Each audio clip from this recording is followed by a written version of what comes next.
Welcome to Female Fractionals, the biweekly podcast for successful female fractional executives and those ready to take the leap. In each episode, I'll bring you actionable lessons and inspiration through interviews with thriving fractional leaders and experts. Let's dive in. Hi, everyone. Welcome to the first episode of Female Fractionals. I'm Amanda Nizzere, Fractional CMO, and your host of the show. I'm excited to kick off the podcast with a great guest. Karina Mikhli is a professional services and SaaS fractional COO, workflow consultant, and founder of Fractionals United. She has almost a decade of experience building, optimizing, and scaling small to mid-sized businesses.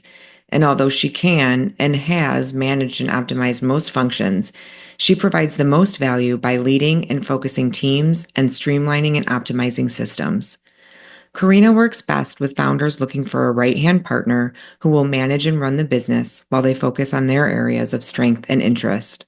Recognizing the unique challenges and opportunities in the fractional leadership space, Karina founded Fractionals United in 2023 to create a community where fractional executives can genuinely connect, collaborate, and support one another. The community has quickly grown to become a hub for fractional leaders looking to share resources, build partnerships, and elevate the fractional leadership model. When not working, Karina loves all things books, dramatic improv, and automation. Without further ado, let's jump into this great conversation. Welcome, Karina, to Female Fractionals, and a special thank you for being my very first guest on the podcast. I wanted you to be my first guest for a couple of reasons. One is because I'm a very big fan of what you've started in Fractionals United. And two is the more that I've gotten to know you virtually, I'm a really big fan of your work and namely your approach to your work. So I think that our listeners are going to learn a lot from this conversation. So thank you for coming on. My pleasure. Thank you for inviting me. So before we dive into your work with Fractionals United, could you just walk us through your journey from corporate leadership to becoming a fractional COO? Sure. It kind of happened half by mistake and half, I guess the universe pushed me that way. I spent 20 years in the publishing industry. And if you know anything about it, there was a lot of upheaval because of Amazon and digital. And I got tired of one too many reorgs and layoffs. So started freelancing because every time I got reorged and laid off, it was harder to find the next job and I had to make money. So I freelanced, and the last time I was just like, all right, this isn't working, and fell into what now would be called fractional COO work, and then had no name, which is part-time running businesses, right? People don't go into business to run the business. So they hire someone like me, and it didn't have a name. It was just freelancing, contracting. Eventually, my brand became Right Size COO, again, because fractional wasn't a name. But that was the thing, I was running several small businesses at once so that the founders could focus on their areas of strength. And once I got into it, I was like, you know what, I'm just going to stick around and do this because it had a lot more, like, it wasn't easy, but I had a lot more say and it had a lot more flexibility and it was interesting. Yeah, that's great. Was there a moment that you can remember that you were like, I'm never going back to the corporate world. This is it for me. I'm forever staying on this path. Yeah, I don't remember exactly when it was, but ironically, my husband is the one who was always more like risk friendly and I was risk averse. So it was a very bizarre moment. And he's W-2 and I do this. So I'm like, what just happened? But like at any time, I had like 3 to 5 clients, and you kind of like see when one is on the way out. And it's a lot easier to fill a hole than go from 100% to zero. And I liked the variety. I liked having more of a say. And once I realized that what was going on, I'm like, yeah, I like this. I don't want to go back. Yeah. One of the things that I also really like and I'd love to talk about is you have put a definitive stake in the ground around the definition of fractional. I think that there is confusion out in the world around when people are hiring, but I think even the people that are doing the work around what is a fractional executive. So I would love for you to give us your definition of what a fractional executive is first, and then I'll ask the second part of the question. Sure. So yes, there is absolutely way too much confusion on both sides. And I think part of it is because it's become more popular, so people want to label themselves that, right? They're riding the latest like buzz. Um, the way we define it, it is a senior embedded leader. So generally speaking, director above, and you have had experience doing this full time, and you have led a team. Because the reason we can do this well fractionally is because we are not executing, we are leading, right? We lead through our resources and team. And you can't go in there and be effective part-time if you haven't done this full-time, if you haven't managed and led and think at that level and have the experience. Exactly. Yes. And so that I think you've identified the difference between fractional and consulting roles. Is that exactly how you would explain it to someone when you're trying to sell a project? So I have, I offer workflow consulting too, which is project work and different. So, yes, depending on what they're looking for, I do coaching, I do that, and, consulting, and I do fractional. And the difference is the consulting is a project, right? It could be a long-term project, but I do a thing and then I leave. A fractional is part of your team. Like I am invested, I am part of your team. It's I don't do proposals for fractional work. It's a two-way conversation. It's a two-way interview because I need to be sure as a COO, I need to be sure that the CEO is going to let me do the work he or she is hiring me to do. And believe me, there are lots of CEOs that can't get out of their own way to save their life or their company's life. So I need to be sure that they trust me and that I can work with them. Have you had success in changing an executive's mind from they think that they're buying a consult or they need a consultant or buying a consulting project, but then you actually sell a fractional project? So what generally happens? Well, there I'm trying to remember the year. Every time I think of a year or need to say a year, I literally have to stop because like it blurs year, blurs everything, right? So I can't remember the exact year. I think it was 2021. That sounds about right. I had a workflow consulting client that a niche recruiter started working with them, happened to mention in passing that I do fractional COO work. And she started referring to me as her COO, just like that. And that is the client that I actually went full time with for a short period and then came back in 2023. They're small. Once everything and everyone was in place, they didn't need a full-time COO, which is what happens, right? We're too expensive for SMBs often. And so I've had it happen indirectly. Like, I do mention it, like depending on how the discovery call goes and what comes in. Generally speaking, it's if they want a project, it stays a project, but I will mention it if there is an opportunity. And sometimes it happens indirectly once they get to know you, right? And then Yep. there's a need. Yep. Yep. That definitely has happened. So, as the founder of Fractionals United, I'd love to dive into that a little bit. We talked in the beginning a bit about how fractional seems to be a really hot thing. And Yeah, that's why I love the definition because it needs to be defined so that people continue to build on something, but build on it in the right way so that we have the right kinds of people that continue to jump into the movement yeah, and continue to make it what it can and should be, in my opinion. yeah. So, what gap in the market did you see that kind of led you to build the community And then how has it evolved since you did found it? I think it's when I was reading through the history, to me as a member, it feels like it's been around for so long because it's such an active group and it hasn't been around for that long. So kudos to you for building such a great community that feels like it has so much legacy behind it. But just so I guess what gap did you see and what have you seen since its inception? So the client that I mentioned that I went from workflow consultant to fractional COO, then for a short time, full-time COO. When we parted ways in the beginning of 2023, I came back to a very different fractional landscape than 2 years prior, which is the last time I was looking for fractional work.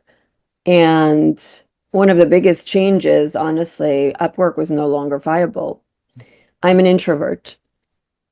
I can optimize in my sleep, but biz dev and networking drain me like nobody's business. And it's hard and it's lonely. So I came back to a very different and a harder situation than the one I left because Upwork used to be viable. It was a numbers game and it sucked, but I found real leads. No longer. Like it's a race to the bottom and it's crap. So I'm like, okay, I have to do this the hard way. I don't want to figure out how to on my own. Where are my people? I had joined, this was post-COVID. I had joined some really great ops communities during COVID. So I knew the power of online communities for introverts. And I started I January 7th, Saturday, January 7th, 2023, I had this realization, I need my people. That evening, I was Googling like mad, trying to find it. I had no concept that I was going to start it. I just wanted to join a community of fractionals. And I couldn't really find it. Like there were pseudo communities, meaning like there were communities on the other side of paid firewalls, right? So they were a pipeline. I didn't want that, right? Like those have a valid purpose, but I just want the community for the sake of community. I couldn't find it. I literally remember looking up at my husband and I'm like, is this the thing I do? I don't know. Let's see if there's interest. So I quickly created a free Slack, a simple landing page, the message on LinkedIn and a couple of my communities. If I build this, will you come? And I had like over 50 people raise their hands. And then it's gone uphill, upstream, uphill, whatever you want to call it since then. And now we hit our so that was January 7th in the evening, January 7, 2023. We're a little over 2 years and we're like at 14,200 members. It's amazing. That's so great. Right time. That's amazing. I think it's so great. I mean, for somebody who is an introvert to build a 14,000 person community, like that's fantastic. And so entrepreneurial, right? It just is also a testament to we all just kind of keep moving forward, right? And trying new things. Yes. Yes. That's what it's all Honestly, about. in some ways, it saved my sanity because I am not cut out to just sitting around. So, like, I need to build something. I need to feel useful and productive. So, yeah, I got out of it as much as, it gave me. So, it's been a great thing. Yeah. Can you talk a little bit more about the community and what it offers to fractional executives and what people can find there? It's very active. I loved it. As I said in the intro, I think there's so many great resources, so many great people. I think the fractional community in general, I have found welcomes people Yeah. with open arms. There is not a lot of competition. People that are going after the exact same target group are willing to help those that are going after the exact same company. I just find it to be such a great community of people. So, can you just talk a little bit more about kind of what you see within the community and some of the things that are offered? Sure. So, thank you for saying that. That makes me feel good. I tried really hard to build that vibe and protect it. So I'm glad from a member's perspective to hear that. Thank you. Basically, it's a place for all existing and aspiring fractional leaders to connect, collaborate, and learn from each other. And everything I do and don't do is from that lens. And the hub is in Slack and just, connecting and discussing. We have lots of channels, but me and my team strictly moderate where things go and don't go because it is large and engaged, and I want people to be able to choose where they want to engage, right? So if it's just noise and you can post anything anywhere, then there is no value. So we moderate. You can only promote in the one channel, and everything has a place. And we have strict guidelines, which I recently even tightened and make sure there's like no spam and everyone feels safe and secure. And I don't do, there have been things like we do have location channels, we have functional channels. I don't do niches and verticals and industries because I want it to be collaborative and inclusive and that we can learn from each other. So everything is from that lens. We have a lot of lunch and learns. Again, only educational. We do have some sponsor, it's a free community. I ask for small recurring donations. We do have sponsored events where there is soft pitching, but again, it's education and value first. Occasionally we have member panels. There are definitely like virtual and in-person events. We have a resource hub. We now use Trova, which is, we used to have our member directory in the resource hub in Coda, but at the beginning of the year, we moved it to Slack through the Trova app, which I think is a way better experience because you can just connect and find people in Slack. You don't have to go elsewhere. So again, I'm always thinking of different ways to add value and help members connect. We do have a fractional jobs and jobs other channel and a lot of moderation to put things in the right place. Yeah. One of the biggest frustration me and my team have is people don't read. And like Tammy, kept asking me, she's like, don't aren't leaders supposed to be readers? And I'm like, yeah, but Yes, I do often see the nice pop in of like, this should probably go in the other, this seems like a CMO role that should go here or this. now it's all automated. Me and my That's team, great. because we're on a free Slack, I had to do a lot of like workarounds and automations on the back end, which are very useful. So we have all these like magic emojis that trigger stuff. Yeah, that's great. There's a couple of topics that I see come up often in the Slack channel or that come up, I think, as a recurring theme. And I was wondering if we could touch upon some of them right now because I feel like they'll be of interest to our listeners of more so than maybe others. And one of them is thinking about like pricing. I Mm, feel like this comes up often in other communities that I'm a part of as well, is making sure that you're going into every potential project as a fractional and making sure that you're pricing for the value that you're delivering. I'm yes. constantly hearing about, oh, well, you're always going to have your first project where you learn that you've undercharged for your Oh, services. yes. And I think that that's such a disservice. I don't think you need to go in and win your first project by charging a lower fee for it at all. So, how do you think that fractional executives should think about charging for their services and structuring their offers? So I've been there too. I way underpriced myself, probably for years. We all learn, and I think especially as women, we have a tendency, to undervalue ourselves. And I remember when back in the days when I was still on Upwork, every time I increased my price, I was so nervous and so worried. And it was my husband who kept encouraging me to do so, and it was bizarre because again, now it's very different and nothing works. But back then, like it was almost like different people would pay attention and value me more at the higher price. And it was mind-boggling to see. But every time, like I was like, oh my God, am I gonna get anyone? So yeah, been there, done that, learned from it. Um, I would say the first thing to know is don't do hourly. Like I don't care what your function is, it should be value-based retainer, right? And the I guess the way you do it will vary from function to function. Like as a COO, because I run the business and am involved daily, it's a weekly retainer. I know other functions do monthly or by, half days or full days or whatever. Like whatever works for you work-wise, but it should not be hourly. Like I think that is devaluing it. And, for consulting, that makes sense, not for fractional. Mhm. So that is the number one. Number two, you can ask in the community. There have been some, pricing surveys. Like, I don't know off the top of my head for every function, what is the range. I kind of have an idea for COOs, and I'm definitely not the most expensive, but I am where I think it is comfortable, and I have a model that it works for me. Um, but I would definitely use the community, ask your resources, see what's out there.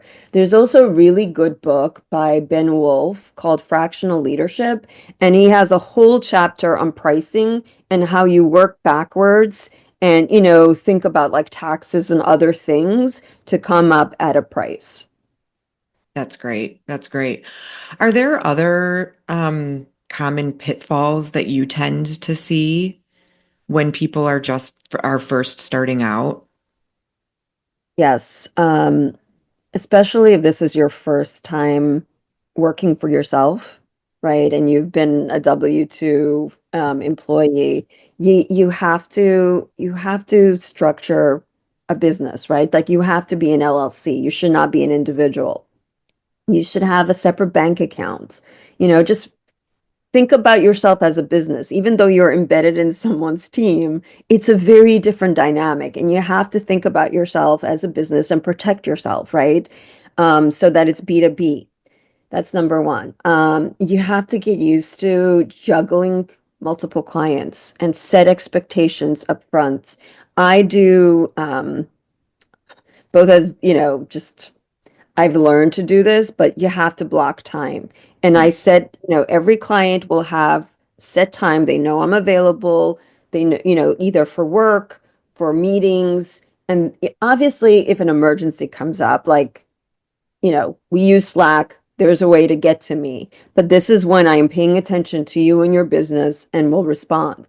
And like all of this should be set up front. You know, as a fractional, you should be, in their email, right? Like you should have an email for the company. You should be on their calendars. Like you have to structure it how everything, like I use Spark. So I have a unified inbox and see everything in one place. So just thinking through how to do the work and how to be efficient at the work so that you don't burn out and then you're effective for each client when you are doing that work. And it takes time. Like, yes, when you're W-2, like there's a lot coming at you, but you're still only thinking about one company and one problem, right? This is different. And then you need to find time to juggle that and the pipeline and staying abreast of like all the things that as a professional we have to do. And it's all on you. No one's going to pay you to go to the classes and read the books and do the things. So it's a very different way of working. It's doable, but you need to know what you're getting yourself into.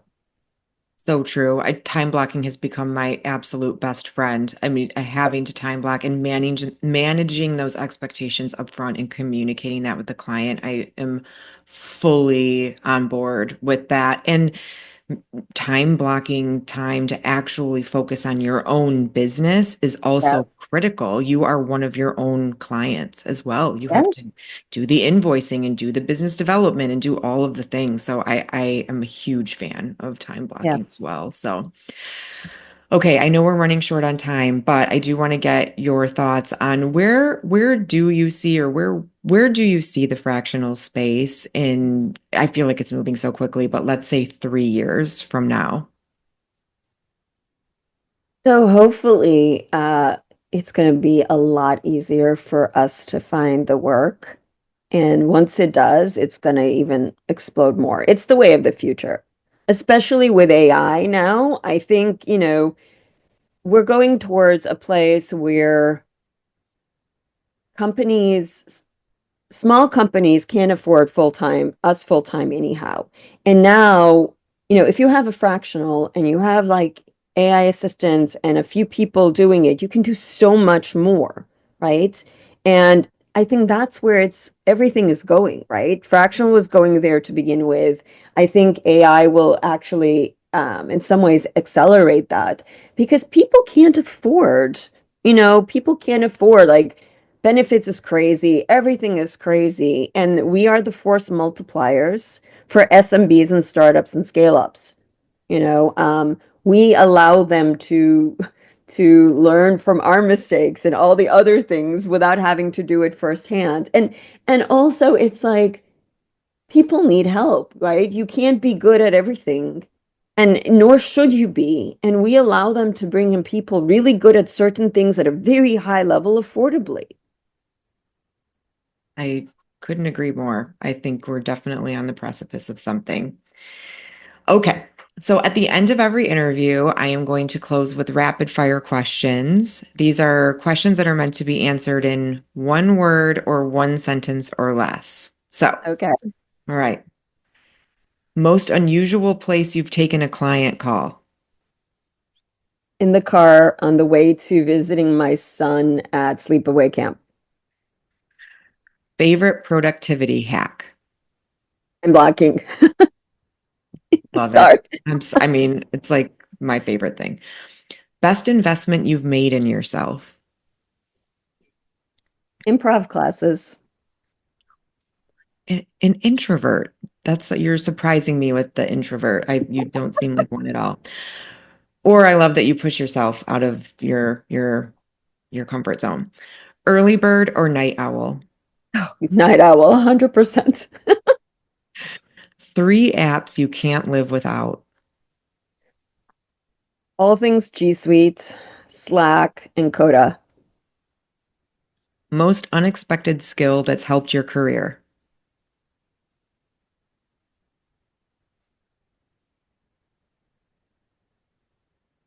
I don't know why I'm stuck on this all of a sudden. I would say just being like a productivity nerd and like, very introspective and systems thinking. Like, if it doesn't work, I will find a way to make it better.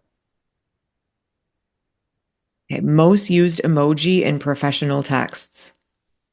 Just the smiley. Anything more than that is too much.